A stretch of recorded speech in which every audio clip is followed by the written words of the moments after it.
Pejabat pemerintahan Donald Trump yang tanpa disebutkan namanya dikabarkan mulai naik pitam, menyebut Perdana Menteri Israel Benjamin Netanyahu adalah orang gila yang mengebom segalanya. Mengutip Tribun News pada 21 Juli, hal ini diutarakan oleh seorang pejabat Gedung Putih beberapa waktu ini. Pihaknya mengaku geram atas perilaku Netanyahu yang dianggap gila dan mudah tersulut emosi. Adapun tindakan agresif terkini oleh Netanyahu termasuk pengeboman Suriah minggu lalu, sekaligus upaya penembakan sebuah gereja di Gaza. Sehingga aksi-aksi terbaru dari Netanyahu itu yang disebut telah membuat para pejabat tinggi Amerika Serikat di balik layar mulai gelisah. Perlu diketahui, Trump menjadikan penghentian perang di luar negeri sebagai prioritas pada masa jabatan keduanya. Dalam upaya itu, Trump mencoba mencairkan hubungan dengan Suriah dan memberi peluang pada pemimpinnya. Akibat menyantap makanan basi, kondisi Perdana Menteri Israel Benjamin Netanyahu dikabarkan memburuk. Bahkan dokter menyarankan agar Netanyahu istirahat total selama 3 hari ke depan. Mengutip Tribun News pada 21 Juli, informasi ini dikonfirmasi langsung oleh kantor Perdana Menteri. Dikabarkan bahwa Netanyahu mulai merasa tidak enak badan sejak Minggu 20 Juli malam. Lantas Netanyahu menjalani pemeriksaan langsung di kediaman resminya oleh Dr. Alon Hershko. Adapun dokter tersebut adalah Kepala Departemen Penyakit Dalam di Rumah Sakit Universitas Hadassah Ain Karim.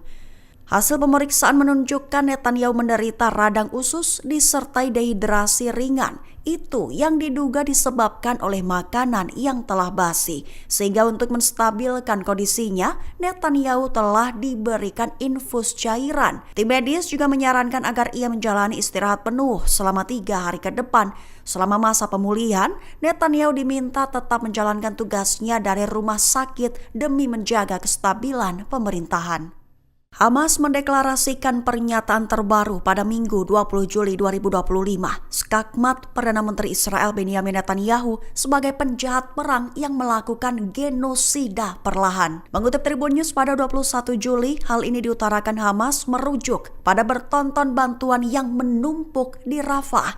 Sementara warga Gaza sekarat karena kelaparan, kehausan, dan penyakit.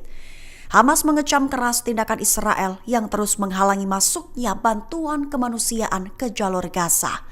Hamas menuding bahwa apa yang terjadi di Gaza bukan hanya perang konvensional, melainkan pembersihan etnis yang terstruktur dan sistematis, terkhusus dengan memakai kelaparan, penyakit, dan pengeboman tanpa pandang bulu sebagai senjata utama. Ditekankan oleh Hamas bahwa ini bukan sekedar perang, ini adalah genosida perlahan.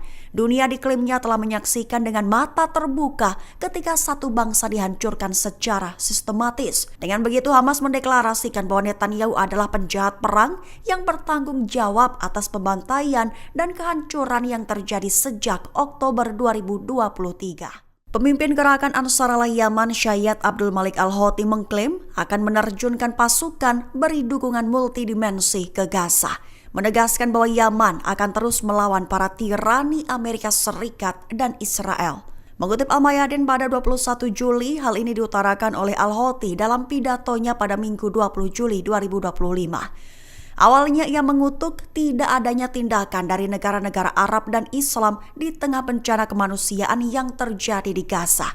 Menekankan kegagalan untuk mendukung warga Palestina di Gaza membawa konsekuensi mengerikan baik di dunia maupun di akhirat. Dengan begitu, Al-Houthi menegaskan posisi Yaman, menyatakan bahwa negaranya tetap berkomitmen penuh untuk mendukung perjuangan Palestina, mempertahankan pendirian untuk melawan tirani Amerika dan Israel.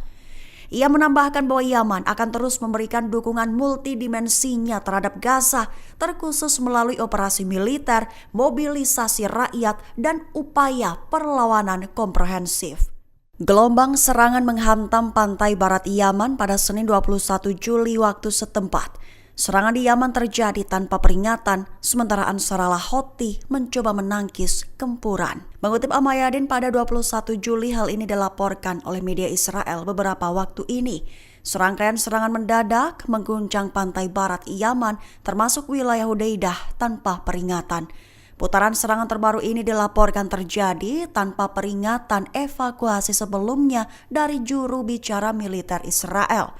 Sebuah media Israel menyatakan bahwa pemberitahuan sebelumnya yang diberikan oleh Israel hanya sangat minim. Dalam laporan, ini menandai agresi Israel ke-12 terhadap Yaman sejak dimulainya kampanye yang lebih luas terhadap negara tersebut. Situasi di lapangan masih mencekam.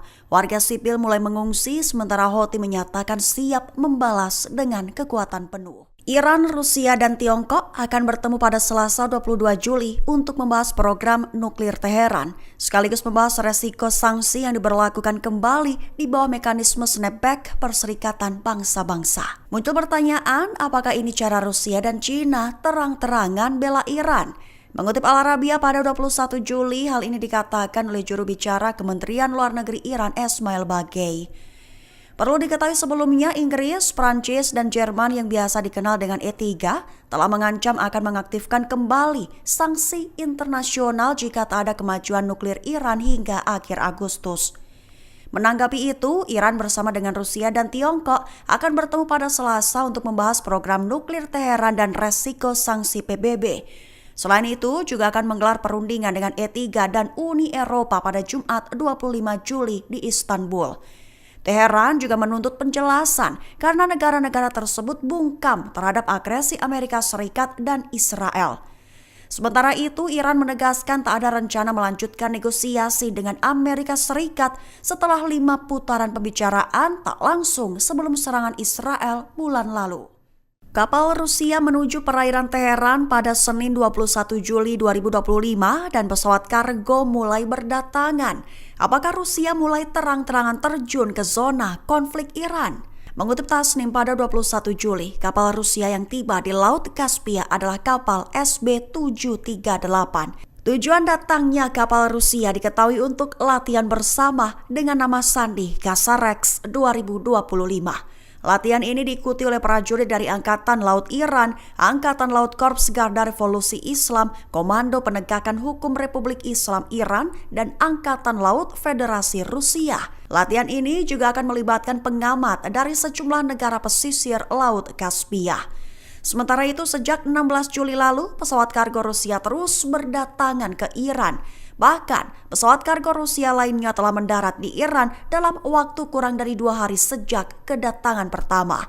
Sumber intelijen regional menyebut pergerakan ini bukan rutin, melainkan bagian dari manuver militer yang lebih luas. Diduga kuat Moskow mulai membuka jalur dukungan terbuka bagi Iran di tengah konflik yang membara dengan Israel dan sekutunya. Namun perlu digarisbawahi bahwa belum ada pernyataan resmi dari pihak Kremlin.